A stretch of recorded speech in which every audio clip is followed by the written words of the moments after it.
Shalom, jumpa lagi bersama saya Bapak Alphonse Masih. Hari ini kita akan belajar bersama melanjutkan mengenai materi teorema Pythagoras. Kali ini kita akan membahas bersama mengenai sudut istimewa pada segitiga siku-siku. Apa saja yang dimaksud dengan sudut istimewa? Sudut istimewa yaitu 30 derajat, 45 derajat, 60 derajat, dan 90 derajat. Mengapa dikatakan sudut istimewa? Karena dapat digambarkan hanya dengan menggunakan penggaris dan jangka. Ya. Sekarang kita melihat segitiga siku-siku yang salah satu sudutnya 30 derajat atau 60 derajat. Di sini ada segitiga ADC dengan siku-siku di D. Ada suatu pernyataan mengatakan dalam setiap segitiga siku-siku yang besar salah satu sudutnya 30 derajat, maka panjang sisi di hadapan sudut 30 derajat adalah setengah dari sisi miring. Kita ketahui bersama bahwa besar suatu segitiga adalah 180 derajat. Jadi kalau di sini 30, berarti sudut C-nya itu 60 derajat. Lalu sisi di depan sudut 30 derajat itulah sisi DC, ya. Sisi di depan sudut 60 derajat itulah sisi AD. Dan sisi di depan sudut 90 derajat atau siku-siku itulah disebut dengan sisi AC. Lalu pernyataan jika panjang sisi di hadapan sudut 30 derajat adalah setengah dari sisi miring. Itu berarti jika panjang sisi miringnya 10 cm, maka panjang sisi di depan 30 derajat adalah setengah dari 10, yaitu 5. Demikian pula sebaliknya, jika panjang sisi di depan 30 derajat 10 cm, maka sisi miringnya adalah 20 cm. Oke? Kita buat dalam bentuk perbandingan. Di sini kita pakai perbandingan yang terkecil yaitu 1. Jadi sudut di depan 30 derajat itu nilai terkecilnya adalah 1. Maka untuk sisi miringnya adalah 2. Karena setengah dari 2 kali dari sisi di depan sudut 30 derajat. Lalu berapakah sisi di depan sudut 60 derajat? Yaitu akar 3. Dari mana akar 3? Dari rumus Pythagoras. 2/2 dikurang 1/2 diakarkan menjadi 4 kurang 1 menjadi akar 3.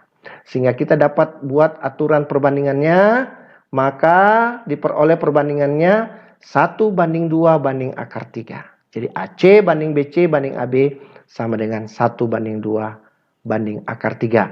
Perbandingan inilah yang kita akan gunakan dalam menyelesaikan soal-soal dalam sudut-sudut istimewa pada segitiga siku-siku.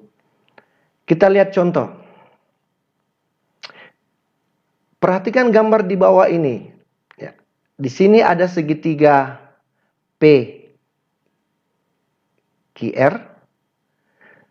Sudut di depan 30 derajat itu, sisi di depan 30 derajat itu adalah 40 cm. Pertanyaannya, tentukan panjang PQ dan panjang PR. Kita jawab, bagaimana cara menjawabnya? Kita kembali ke rumus awal, perbandingan awal.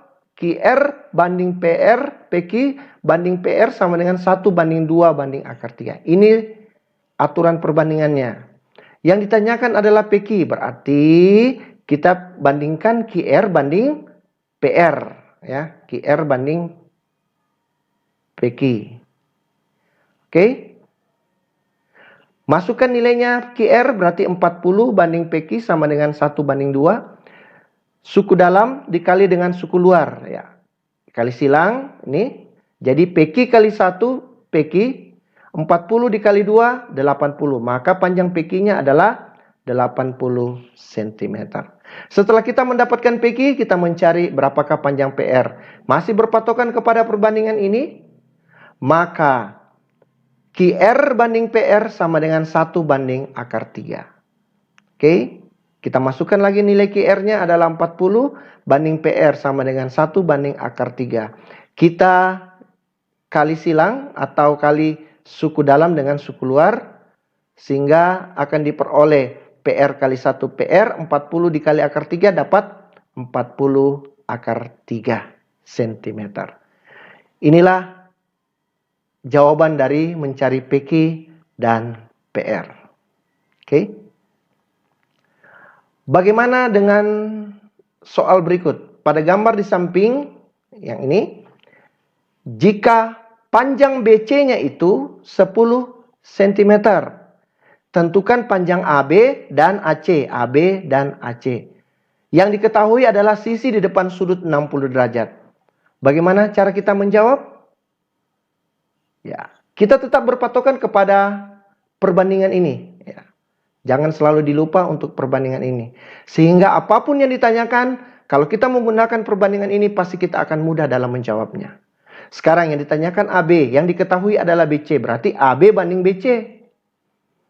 Sama dengan 1 banding akar 3. Masukkan nilainya BC 10. Berarti suku dalam dikali suku luar. Sehingga menjadi akar 3 kali AB sama dengan 10. Akar 3 kali AB sama dengan 10.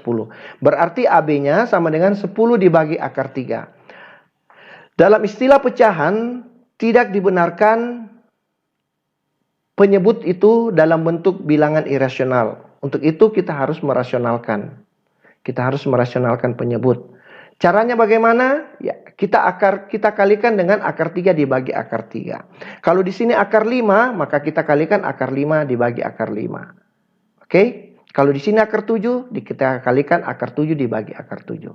Nah, sekarang kita sudah dapatkan hasilnya, sehingga tinggal pembilang kali pembilang, penyebut kali penyebut. 10 dikali akar 3 berarti 10 akar 3. Akar 3 dikali akar 3, akar 9. Akar 9 itu 3. Jadi jawabannya adalah 10 akar 3 per 3 cm.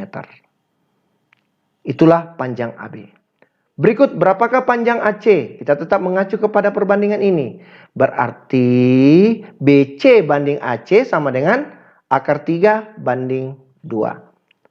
Sekali lagi, suku dalam dan suku luar terlebih dahulu kita masukkan nilai BC-nya 10. Lalu suku dalam dikali suku luar. Sehingga akan diperoleh akar 3 AC sama dengan 20. Berarti AC sama dengan 20 dibagi akar 3. Kita rasionalkan lagi penyebutnya. Ya, kalikan lagi akar 3 per akar 3. Sehingga diperolehlah akar 3. 20 akar 3 dibagi 3 cm. Oke? Mudah dipahami ya?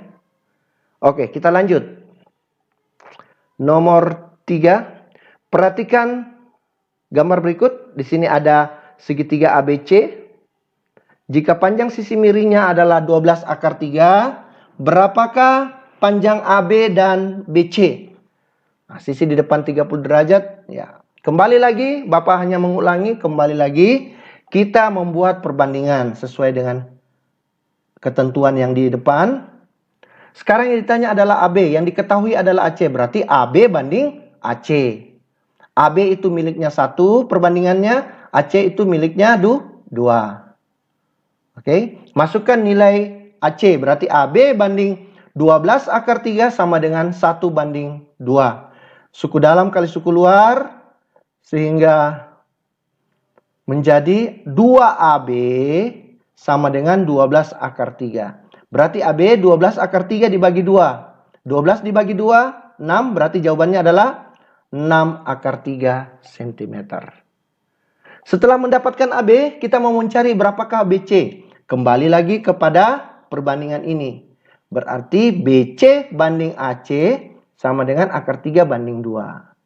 BC sama dengan 12 akar 3 sama dengan akar 3 dibagi 2. Kalikan suku dalam kali suku luar. Berarti 2BC sama dengan 12 akar 3 dikali akar 3. 2BC sama dengan 12 akar 9. Karena akar 3 dikali akar 3, akar 9. Akar 9 itu adalah 3. 3 dikali 12 adalah 36. Berarti 36 dibagi 2. Maka panjang BC adalah 18 cm. Mudah bukan? Ya kan? Oke, ini mengenai sudut 30 derajat atau 60 derajat. Sekarang kita melihat bersama sudut 45 derajat. Segitiga siku-siku yang salah satu sudutnya 45 derajat. Kita perhatikan di sini segitiga ABC. Siku-siku di B. Jika sudut A-nya 45 derajat, berarti sudut C-nya juga pasti 45 derajat. Karena besar sebuah segitiga adalah 180. Sehingga segitiga ini bisa juga dinamakan adalah segitiga siku-siku sama kaki. Jika kita buatkan perbandingannya, maka kita akan peroleh perbandingan AB banding BC banding AC sama dengan 1:1 banding akar 2. Dari mana dapat akar 2? Dari 1 kuadrat tambah 1 kuadrat sama dengan akar 2. Sehingga kita dapat buatkan perbandingan sederhananya yaitu 1 akar 2. Ini sama karena sudut yang dibentuk adalah sama 45. Oke? Bagaimana kita menerapkan perbandingan ini? Kita lihat soalnya. Di sini ada segitiga ABC dengan panjang sisi BC 2x cm. Berapakah panjang AC? Kalau BC-nya 2x cm berarti AB-nya juga 2x cm. Tidak perlu lagi kalian membuat perbandingan. Ya kan? Logikanya begitu kan? Anda tinggal menggunakan rumus Pitagoras. 2 akar dari 2x pangkat 2 ditambah 2x pangkat 2. Dapat 8x kuadrat atau 2x akar 2. Itu kalau kita gunakan rumus Pitagoras. Tetapi kalau kita menggunakan rumus perbandingan ini. Yang dicari AC berarti BC banding AC sama dengan 1 banding akar 2. Kita ketahui bersama bahwa BC sama dengan 2x. Maka AC kali 1 berarti AC. 2x dikali akar 2 berarti 2x akar 2. Oke. Lebih sederhana dan lebih cepat. Kalau kita gunakan lagi Pitagoras itu agak lama karena harus diulang lalu dibuka akarnya dan sebagainya. Oke. Nah, lalu bagaimana jika diketahui sisi miringnya? Nah, di sini ada segitiga ABC dengan sisi miring AC panjangnya 20 cm. Berapakah panjang AB? Berarti AB sama dengan BC, ya kan? Karena sudutnya sama. Sekali lagi kita menggunakan perbandingan AB banding BC banding AC sama dengan 1:1 banding akar 2. Yang ditanya adalah AB, berarti AB banding AC sama dengan 1 banding akar 2. Yang diketahui AC ya kan? Oke, kita masukkan nilainya 1 banding akar 20, AB banding 20 sama dengan 1 banding akar 2. Ya, suku dalam dikali suku luar menjadi akar 2 sama dengan 1 kali 20, 20. Berarti AB sama dengan 20 dibagi akar 2. Rasionalkan penyebutnya menjadi 20 dibagi akar 2 dikali akar 2 per akar 2. Ya, saya sudah katakan tadi kalau di penyebutnya akar 2 berarti dikalikan dengan akar 2 per akar 2. Kalau akar 5 per akar 5. Untuk merasionalkan penyebut. Pembilang kali pembilang 20 akar 2. Penyebut kali penyebut akar 4 itu 2. Berarti dapat 20 akar 2 dibagi 2. 20 dibagi 2 dapat 10. Berarti dapat 10 akar 2. Itulah soal untuk sudut istimewa jika salah satu sudutnya 45 derajat. Oke, kita lihat soal-soal latihan kita. Oke. Soal seorang siswa akan mengukur tinggi pohon yang berjarak 4 akar 3 dari dirinya. Sudut yang terbentuk 30 derajat. Jika tinggi siswa tersebut terukur sampai mata adalah 1,6 meter, tentukan tinggi pohon. Pertama yang kita gunakan sebelum kita menjawab, kita buat sketsanya. Di sini, di sini ada seorang siswa, lalu di sini ada gambar pohon. Ya. Jarak ini, jarak antara siswa dengan pohon itu 4 akar 3. Lalu sudut yang dibentuk adalah 30 derajat, ya kan? 30 derajat. Oke. Nah, pertanyaannya berapakah tinggi pohon? Berarti tinggi pohon itu dihitung mulai dari bawah sini. Dihitung mulai dari bawah, dari ujung tanah ini sampai di puncak. Namun terlebih dahulu kita mencari dulu berapakah panjang X ini, ya. Berapakah panjang X ini? Kita ketahui bersama bahwa perbandingan X 30 derajat dengan 60 derajat adalah 1 banding akar 3. Oke, X banding jarak sama dengan 1 banding akar 3. Jaraknya tadi berapa? 4 akar 3 meter. Ya. Sama dengan 1 banding akar 3. Sekali lagi kita kali suku dalam, kali suku luar. 4 akar 3 dikali 1 dapat 4 akar 3. X dikali akar 3, akar 3 X. Berarti X-nya 4 akar 3 dibagi 3. Akar 3 ini bisa mati. Maka X-nya 4 meter. Berarti tinggi pohon bukan 4 meter. Karena ini kan melayang. Berarti dia harus dihitung dari bawah. Berarti harus ditambahkan dengan tinggi siswanya. Berarti tinggi pohon adalah 4 ditambah 1,6 sama dengan 5,6 meter. Oke, mudah dipahami kan? Oke, kita lanjut lagi. Nomor 2. Seorang anak yang memiliki tinggi badan 150 cm terukur sampai ke mata. Berdiri pada jarak 12 meter dari tiang bendera. Ia melihat puncak tiang bendera dengan sudut elevasi 45 derajat. Sudutnya 45 derajat. Tentukan tinggi tiang bendera. Untuk menjawab ini sekali lagi kita menggunakan apa? Buat dulu sketsanya agar kalian bisa dapat menjawab soalnya. Nah, kita buat sketsanya ini. Tinggi seorang anak ini 150 cm. Perhatikan segitiga ABC, berarti dia siku-siku di C. Pertanyaannya, berapakah tinggi tiang bendera? Berarti tinggi tiang bendera mulai dari tanah sampai titik B. Ya, itu tinggi tiang bendera. Oke. Kalau kita berbicara 45 derajat, berarti sudut B-nya juga 45 derajat. Berarti kalau AC-nya 12 meter, maka BC-nya juga pasti 12 meter. Oke, sehingga tinggi, lalu kita ubah dulu. Ini masih satuan sentimeter ya. Ini masih satuan sentimeter. Berarti kita ubah dulu ke meter. Berarti tinggi anak 155 cm, kita ubah ke meter menjadi 1,55 meter. Sehingga tinggi tiang bendera, gampang ya. Jumlahkan aja. 12 ditambah 1,55 sama dengan 13,55 meter.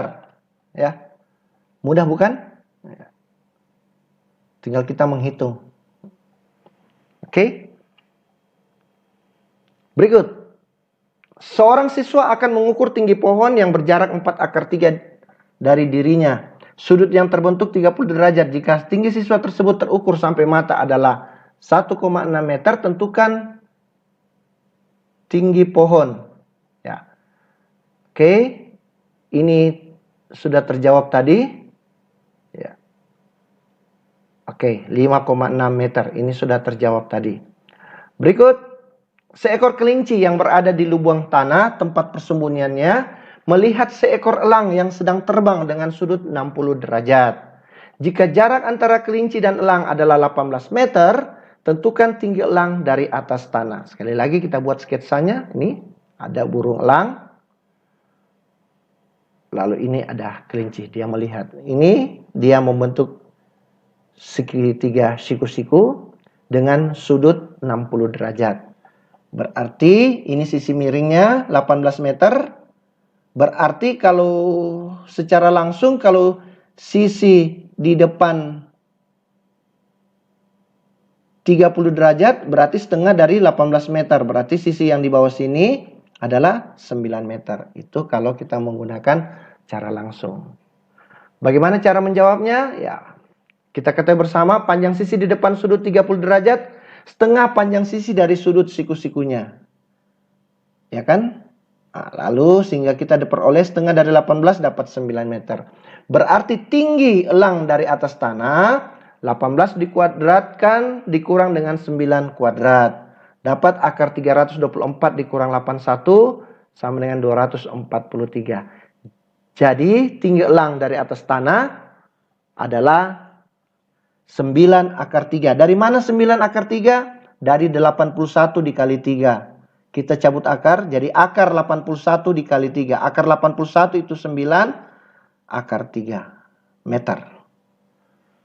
Oke.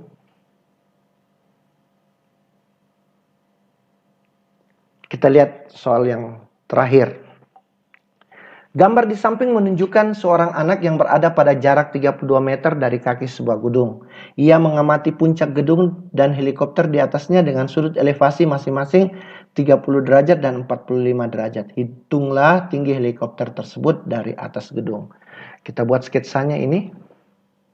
Yang ditanyakan ini, dari ini puncak gedung ini ke helikopter itu berapa? Itu berarti jarak dari kaki gedung ke helikopter dikurang dengan tinggi gedung. Jelas ya? Saya ulangi.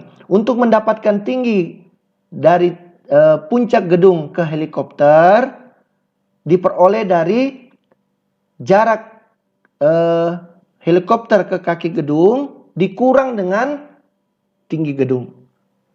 Oke, berarti kita harus cari satu persatu. Pertama kita mencari tinggi gedung. Tinggi gedung itu 30 derajat, berarti jarak anak dari kaki gedung dan tinggi gedung perbandingannya adalah akar 3 dibanding 1. Jaraknya itu adalah 32 meter.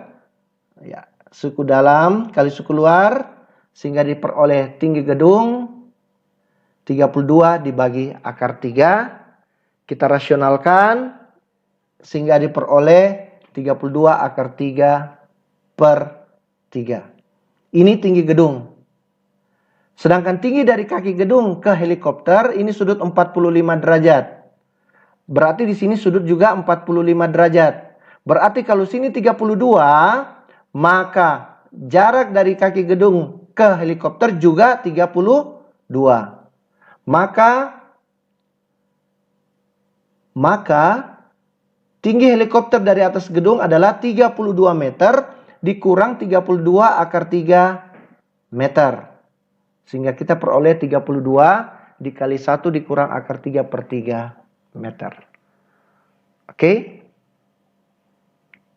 Oke, itulah latihan kita. Anda bisa perdalam lagi latihan ini dengan melihat soal-soal latihan kalian di Google Classroom. Oke, demikian pertemuan kita. Atas perhatiannya diucapkan terima kasih.